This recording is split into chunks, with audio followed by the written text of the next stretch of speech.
CCRI at the Rhode campus, studying communications.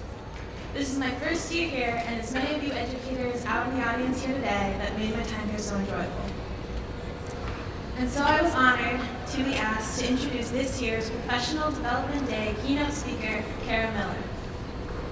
Kara is the host and executive editor of Innovation Hub, a radio show she launched in 2011. The program went national in 2014, and it now airs on more than 90 stations. Innovation Hub brings to listeners the thinkers, researchers, and visionaries who are creating our future right to their doorstep. The show's topics range from education, science, politics, philosophy, history, and more. Everything from the invention to human rights to selfies in the South. As a host, Kara has interviewed everyone from Weird Al to Steve Wozniak, Grammy winner and co-founder of Apple, respectively. Her writing has also appeared in the Boston Globe, the National Journal, TheAtlantic.com, and the International Herald Tribune. Kara has moderated panels and spoken about innovation and entrepreneurship at events hosted by the International Women's Forum, Harvard Medical School, MIT Sloan, Google, and the Museum of Science, Boston. Kara was assistant professor at the University of Massachusetts, and before that, an adjunct professor at Boston College. She holds a PhD from Tufts and a BA from Yale. We are over the moon to have Kara here to share her experiences and perspectives on trying something new at CCRI today. Please join me in welcoming Kara Miller.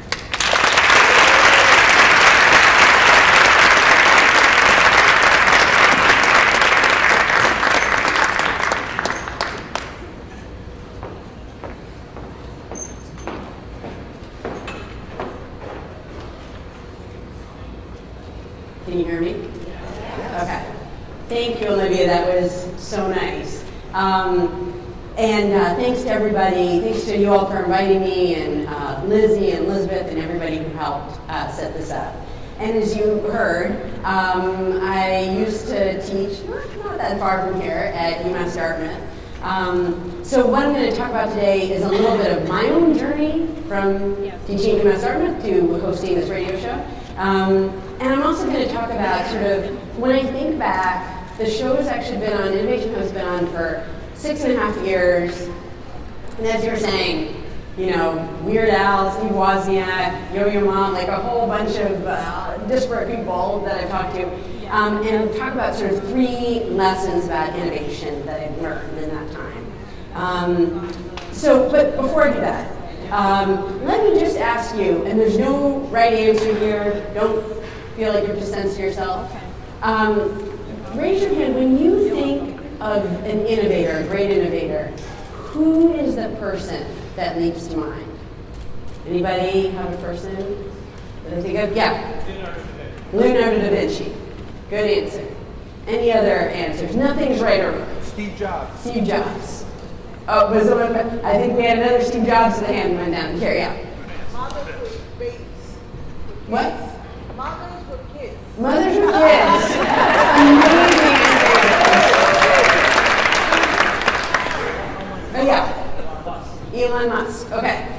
So that's great. And I think to some extent, though there is a range there, I think many of us identify innovation with Silicon Valley. And I know hosting a show called Innovation Hub, that when somebody's never heard of it, or I visit a new market, a new city where we're hoping to have the show in, they, like the first thing they think, if they haven't heard it yet, is it is a show about technology.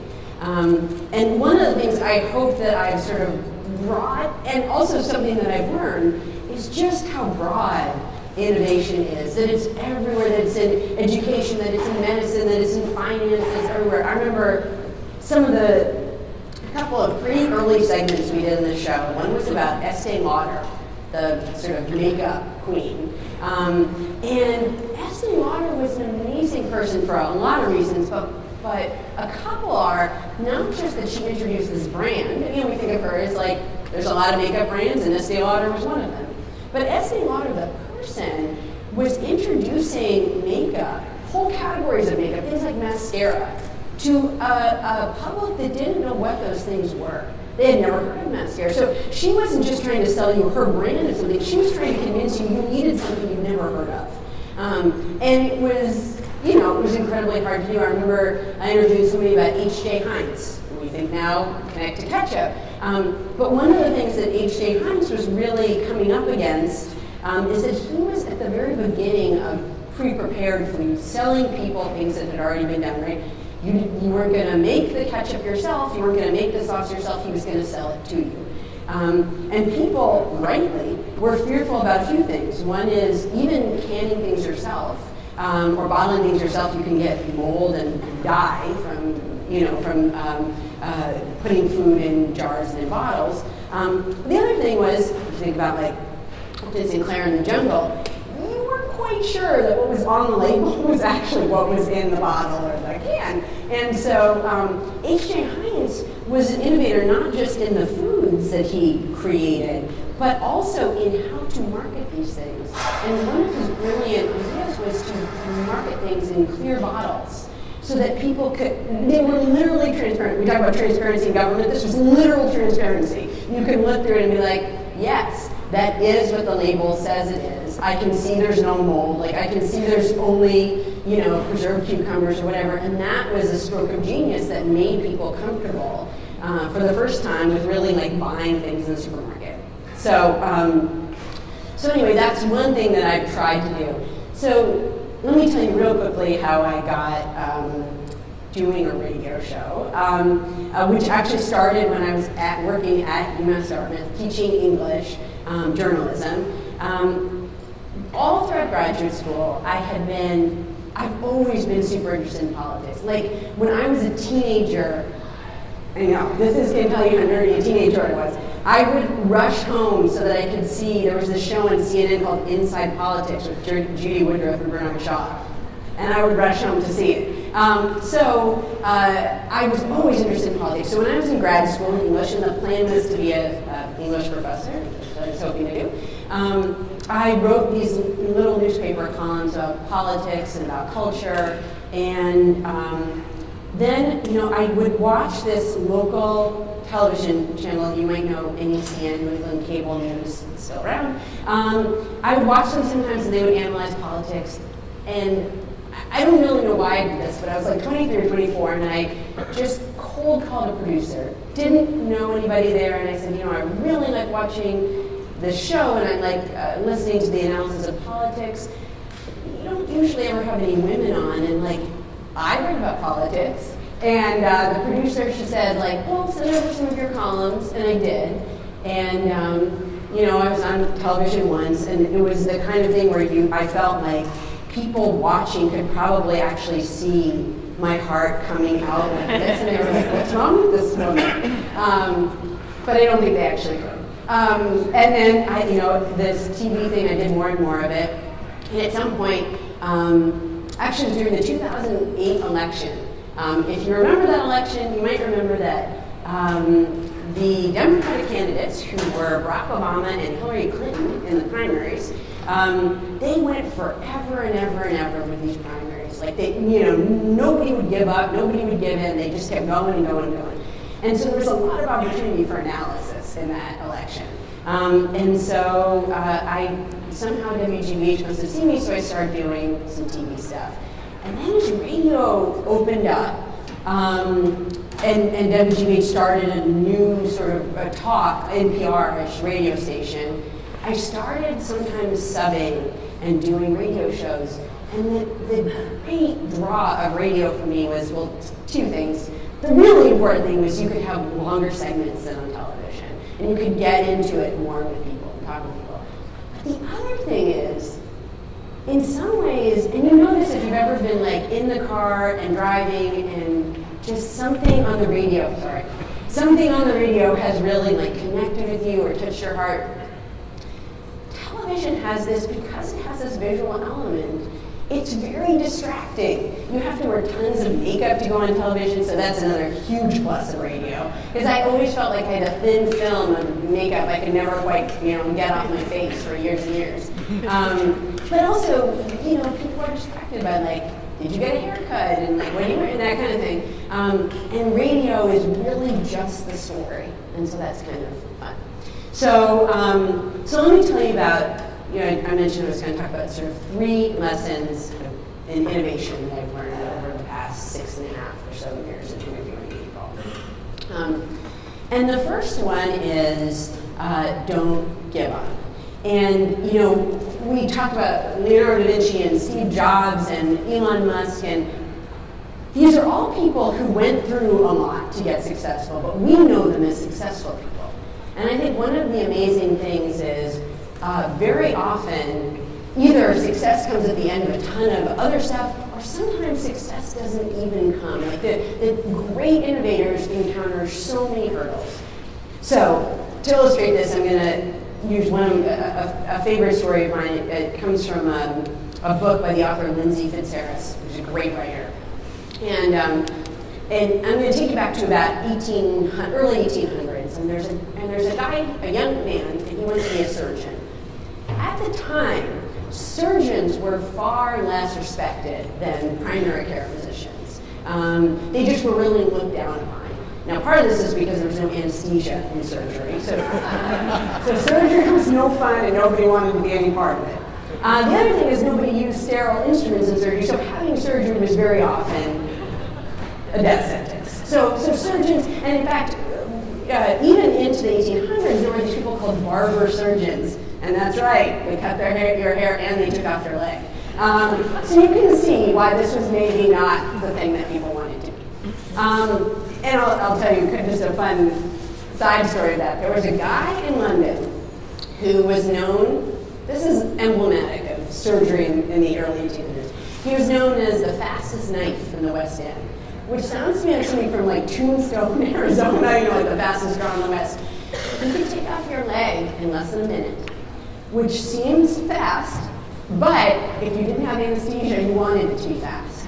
And he actually was famous for this one particular surgery he did where he was amputating somebody's leg, and the surgery had a 300% death rate. The person being operated on died. He was moving so quickly, and he would hold the instruments in his teeth, the bloody instruments in his teeth, while he was switching back and forth. I know, sorry. He accidentally, as he was going really quickly, I mean, he's trying to take off this guy's leg, he cuts off the finger of his assistant, who later gets gangrene and dies. And in the same operation, so the historical record says, he accidentally cut open a guy's coat who was just a spectator. People would come in and watch these surgeries, if you can possibly imagine it.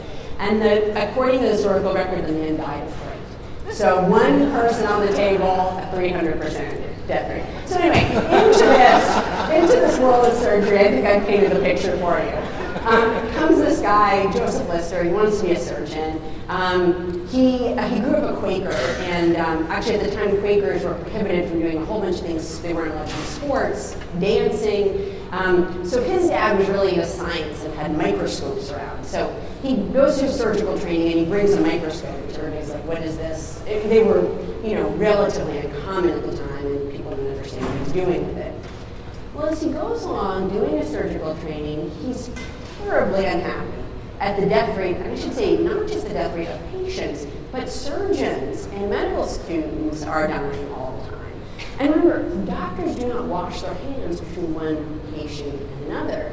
They have no reason to. They figure, why would I wash my hands? My hands are just about to get dirty again, right? And they have no idea that there's this microscopic world. And then in fact, when people go into the hospital, they're giving the second patient the thing that the first patient had, and the third patient is getting exposed to everything and so on, which is why even going into the hospital is like a death sentence. So Joseph Lister's really unhappy, and he starts reading the work of this guy in France named Louis Pasteur, who had put forward this idea of germ theory, and he starts thinking, I think we need to reinvent surgery. I think there needs to be a whole bunch of innovation here. Things should completely change.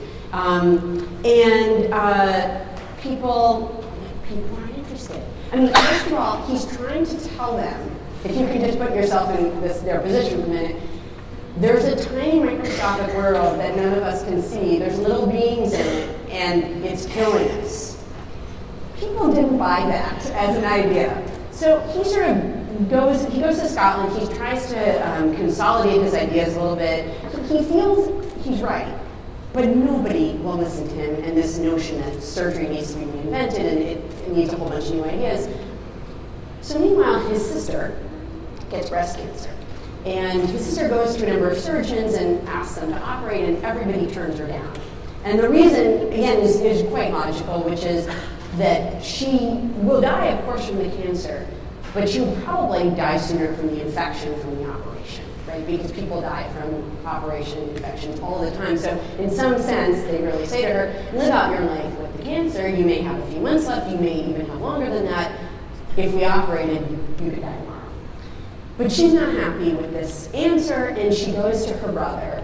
And her brother decides these ideas about how surgery should change are sort of coalescing in his mind, and he decides he's going to operate on her. And he operates on her in his own dining room, on his dining room table. And the reason he does it is because he doesn't want to go to a hospital because he can't control the conditions. So he's very careful. He sterilizes everything, all the sheets, all the instruments. He's very careful. He cleans out the wound, and she survives, which is like this miracle. And still, people will not listen to him. So he's got this idea. We all know that he's right, and the surgery needed to be reinvented. People would not listen to him. In fact, there was a guy in Austria at the same time who had a similar view. His name was Semmelweis, and he was actually institutionalized because people thought he was crazy, that he was talking about a tiny world that we could see, and that it was killing us. Which, again, you can kind of see why. And what Lister decides to do, realizing he sort of cannot convince people that change needs to happen, is he goes back to teaching, and every year he teaches his students what's happening, teaches them about Louis Pasteur, and people talk about this, waves and waves of Lister students go out into the world, and it is his students who really spread the new idea. It is his students who change surgery in a way that he could not, because he decides, he's going to educate this sort of next generation of people. And to me, that is like this emblematic story of don't give up. In some ways, that he's like beaten back at every turn, even though he knows he's right. And he comes up with this like workaround, which is like just teach the next surgeons, and then they'll go out into the world and change surgery. And a little coda to this, which is near the end of his life, Joseph Lister came to America, gave a speech in Philadelphia, and this is just like the power of ideas. Two interesting people in the speech. One guy who was so impressed by what Lister had to say that he created a product that in homage to him, it's called Listerine.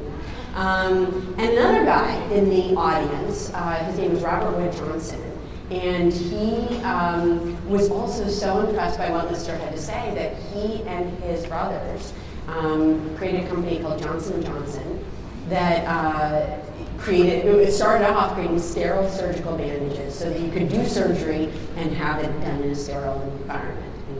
And Johnson & Johnson today. So to me, that is like this great story. The second story is about change is everywhere. And a few weeks ago, I did this event with a bunch of folks from MIT and some robotics executives, and we were talking about how education and jobs are changing so much right now. And I think that is certainly true. But one of the things I feel like I've learned from talking to smart people for years is how much that painful feeling of change and upheaval has been true. How that has been true for so long, and I think more than we think. So to illustrate that, I'm going to take you back to just almost exactly about 100 years, Hollywood, California, which is about 1920. And the two biggest stars at the time were Mary Pickford and Douglas Fairbanks. Raise your hand if you've heard of Mary Pickford or Douglas Fairbanks. Oh, a lot of people. Okay, great. They were the biggest movie stars of the era. They were so famous that the American government asked them to help sell war bonds for World War I. They were famous in Russia. I mean, they were like the Brad and Angelina of the time. And like Brad and Angelina, they met around 1920 and they fell in love. So here you had these two huge stars, and then the two huge stars got married. Well, also at this, and I should add also, a really important thing they did was help start with their friends, including Charlie Chaplin, this company called United Artists, which helped to give more power to directors and actors. So around the time that they're falling in love and starting their lives together, there's this new technology coming on the scene, and it's about to change everything. And it's actually about to tear the relationship apart. I mean, you don't think like a technology can do that, but it's about to do it. And the technology was sound and pictures. So here, these were great films, great stars of the silent era. In 1926, Warner Brothers, which was run by four brothers in the Warner family, they had been really having trouble. And they sink a whole bunch of money into this kind of experimental movie called Don Juan. And it's the first experiment in talking films. And all it has really, you wouldn't even recognize it as a talking film. It has a musical soundtrack, except when Don Juan is doing his sword fighting, you do hear like the click, click, click of the sword fighting. But it was like the first time they had synced up something that was happening on the screen with the soundtrack. It was a huge hit.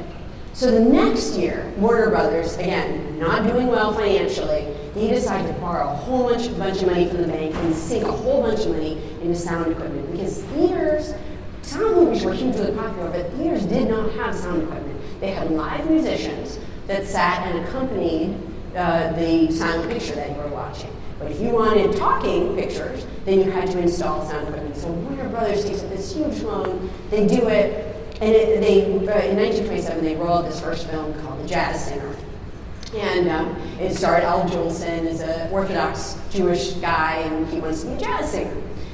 So, and it's a huge hit. And everybody immediately knows, actors, directors, I mean, they immediately know, like, this is where things are going in Hollywood. This is, everybody is going to have sound in the pictures.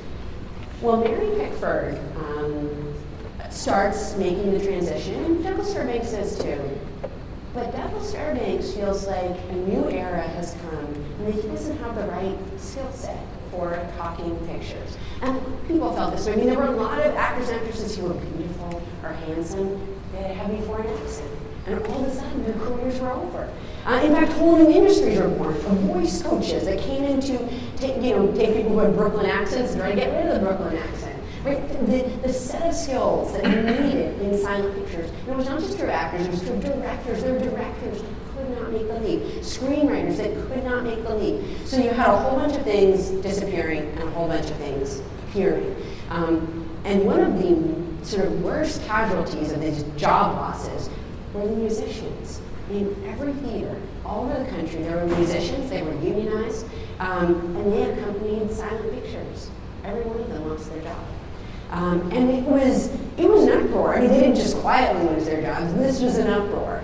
And meanwhile, Mary Pickford, like I said, has made the leap to talking pictures. And Douglas Fairbanks just feels like, time has passed him by, that he's not ready for this new era. He starts drinking, they get divorced. He died very early. She lived to almost 90, and actually even after she was old enough that she was not getting the part she wanted, she made the leap into like producing and directing, and she actually became an incredibly powerful woman in Hollywood, not just as an actress.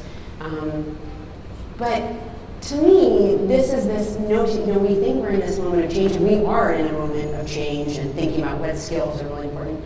But the incredible thing is how we've been in this moment before. And I hear that story and I think, wow, that is kind of the story of our time, right? Of like whole groups of people being displaced and whole new things coming into existence. So that to me is one of the really big things I've learned over the past 6 or 7 years. This idea that like change is everywhere and all the time. And then a final story for you. And this is going to bring you right up to the 1980s. And this is this is a lesson that I feel like comes up in about 50% of the interviews I do with innovators, and they say, listen to outsiders, think like an outsider, and bring them sort of into your world. People who are not, are used to doing things the way you do, are not in your industry, who don't know sort of what your normal life is like. And the great example of this is, this comes from Adam Grant, who you may know from the Rhode School. And I was talking to him one time, and he told me this story. So in the 1980s, these folks show up at NBC to pitch a sitcom.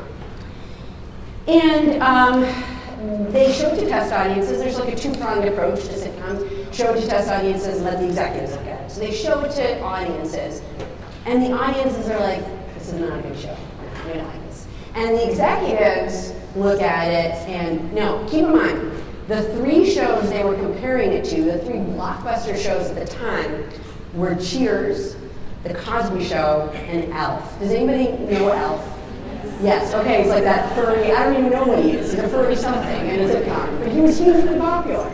So executives are working off what they know works, which are these three sitcoms that were these huge hits in the 1980s. So they look at this sitcom that's been pitched, and they're like, yeah, no, this isn't going to work. Past audiences are like, oh, we don't like it. It's not, what kind of sitcom is this?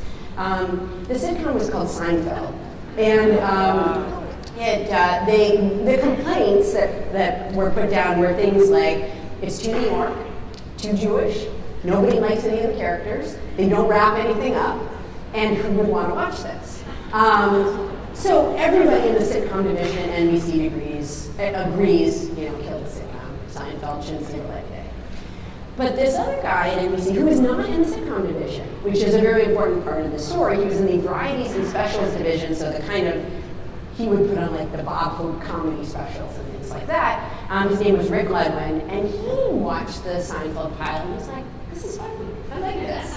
And people, pushed back and they said, well, we're not giving it, you may think it's funny, but America is not going to think it's funny, and we're not putting it on the air.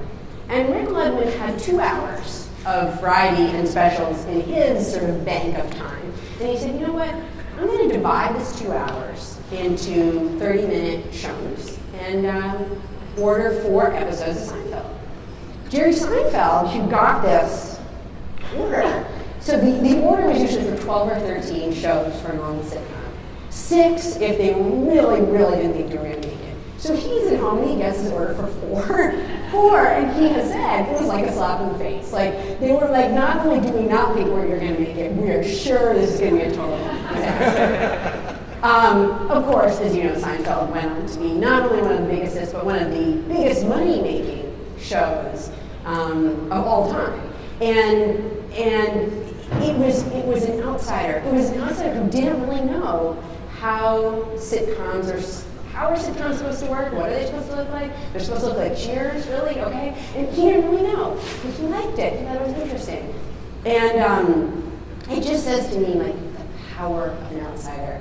And I keep coded to this, as I said to Adam Grant, I was like, so do you think, now that people have learned from that Seinfeld incident where they almost let this huge hit go and missed out on a ton of money, do you think that they've learned that, things can be a little offbeat, or like, do you think things would be different today? And he was like, I really don't. I think things would be exactly the same. And he said, I think the reason that is because it was about a dozen years after Seinfeld, this other sitcom was being considered at NBC. And once again, the executives in the sitcom division were like, this is not good. It has no laugh track. It's very weird, like people are in the moment and then they're kind of like talking to the camera. This is not going to work, this is no good. And Rick Ledwin, once again, from Variety and Specials, was like, come make this show. It was called The Office. And it was proof to Adam Grant that, look, here you had these sitcom people being like, well, what's popular in the 90s? Friends, Seinfeld. The Office is not like Friends or Seinfeld, so I don't think it's going to work. And they were prisoners. They were always prisoners of their own experience. And having this guy from a different division who really didn't know how things were supposed to work, who didn't look at sitcoms every day, it was, sort of what saved everything. So that is my third thing, bring outsiders in. And I literally was interviewing somebody 2 days ago, and he said this to me. He was telling me about banks and people on the boards of banks. Apparently, banks that have fewer bankers on their boards tend to fail less. So the more non-bankers you bring onto your board, the more successful your bank is. And I don't know exactly why that is, but I'm guessing the reason is because bankers know how banking works. And people from the outside say things like, that doesn't make any sense. Why are you doing that? Or I don't think normal average people would like you banking in that way. Maybe you should think about something else. Whereas people who are in the system, it can be hard to see the flaws of the system that you've been in for a long time. So 3 lessons from innovation that I have learned, and I would love to take your questions if you have.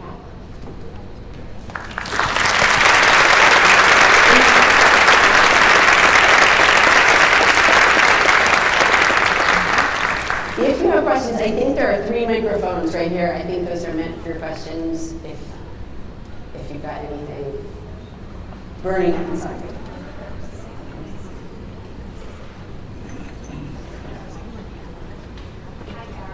Big fan of your show, I love it. But I just wanted to know, what was your favorite person that you talked about on the show, or a story, and why?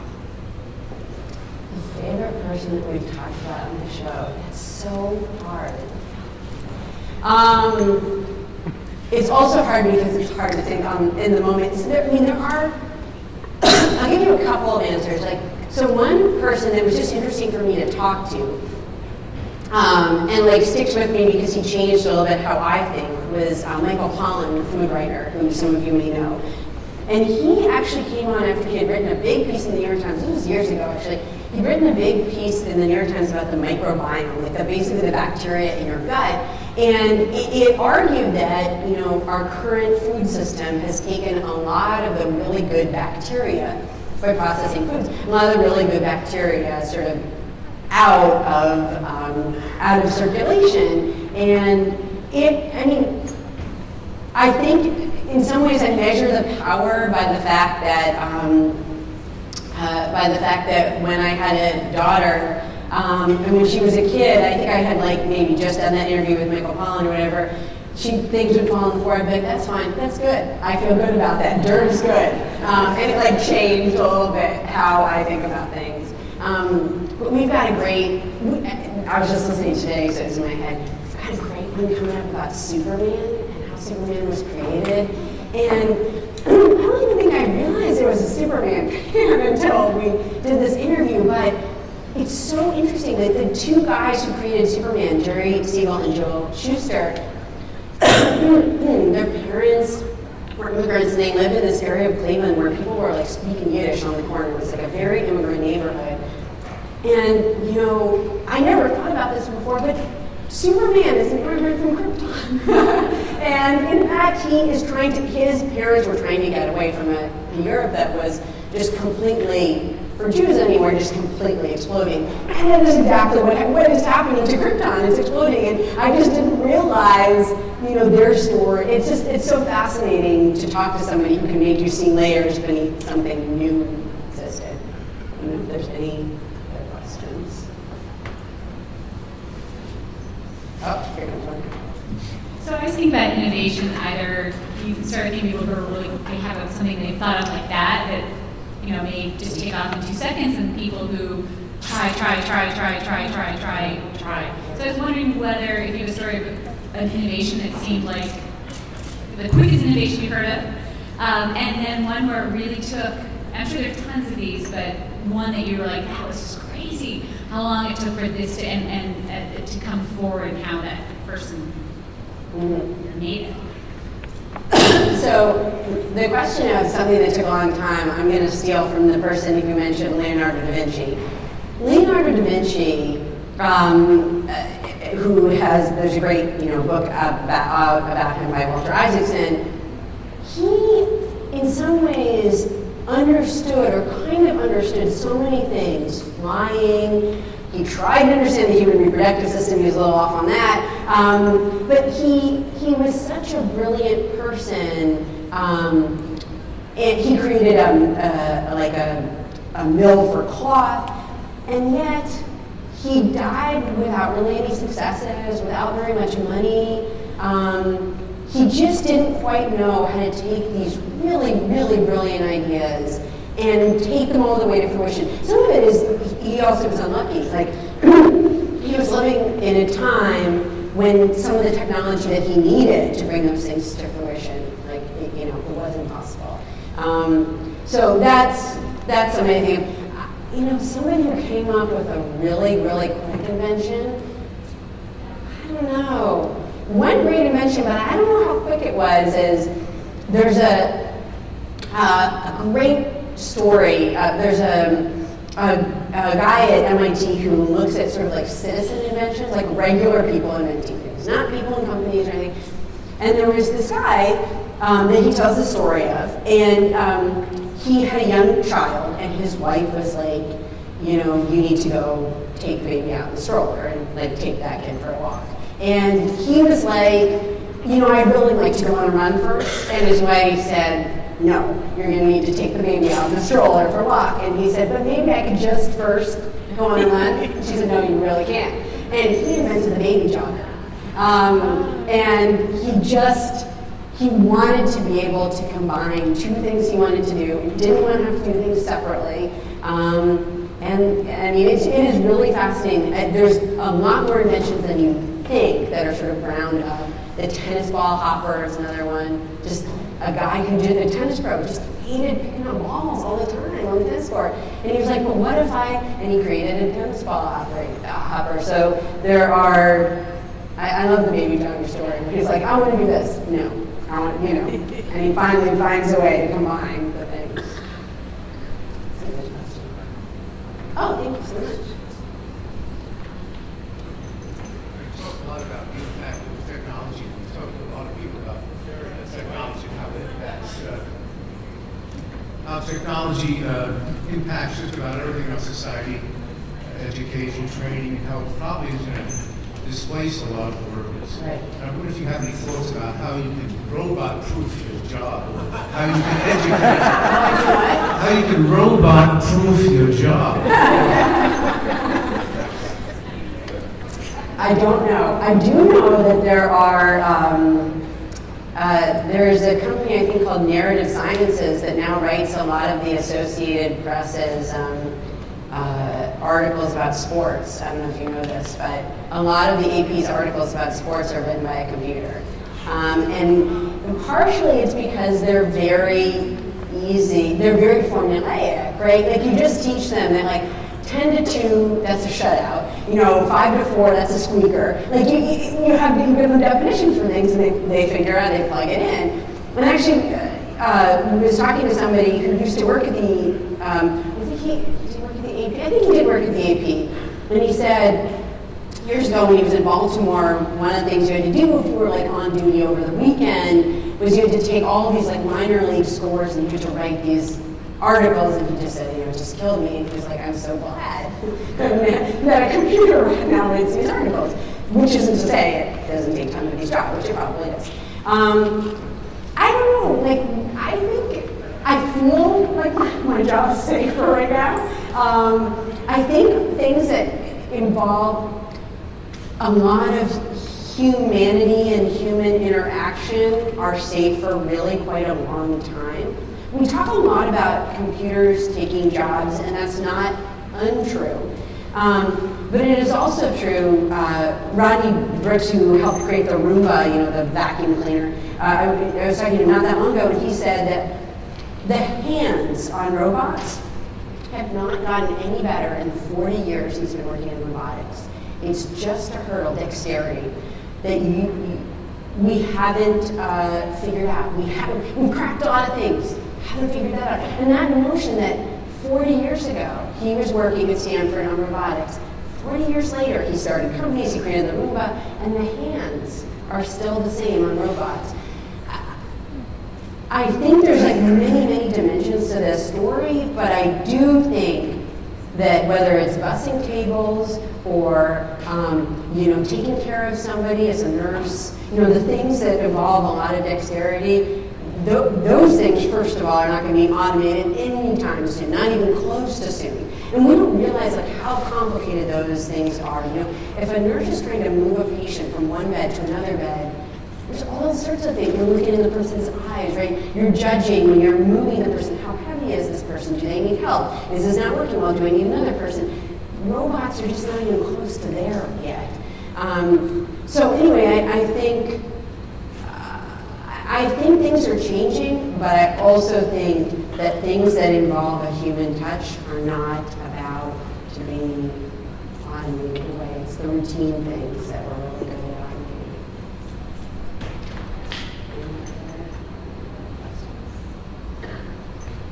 If not, I might hand it over to Elizabeth. Oh yeah, one more.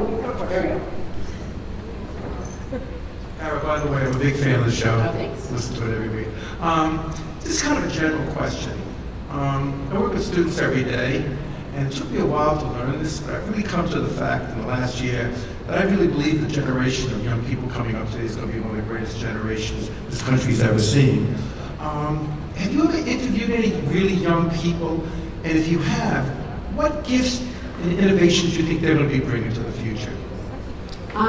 We don't interview a lot of really young people. I remember a few years ago, maybe 2 years ago, we did something about women in STEM, and we put a call out to listeners to talk about their experiences as a woman in STEM.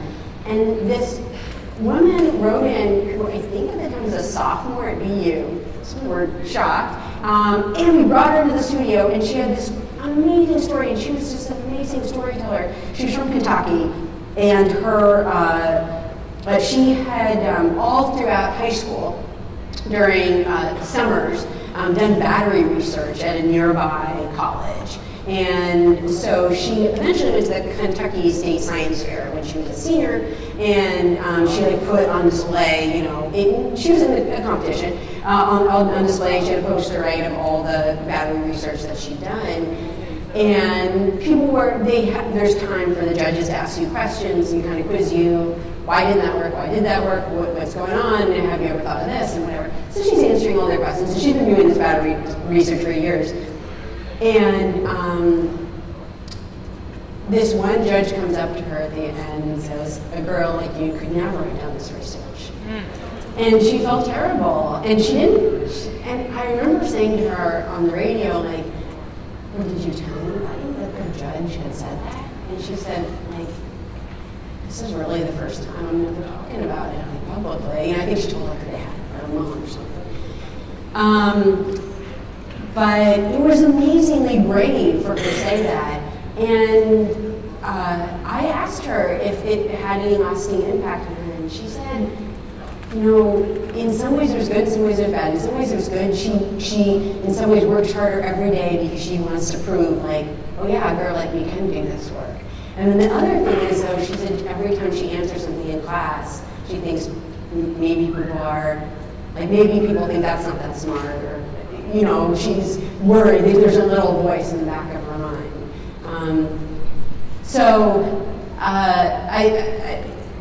You had asked, I think, when you said about the generation being really great that's coming up, which we've certainly seen evidence of.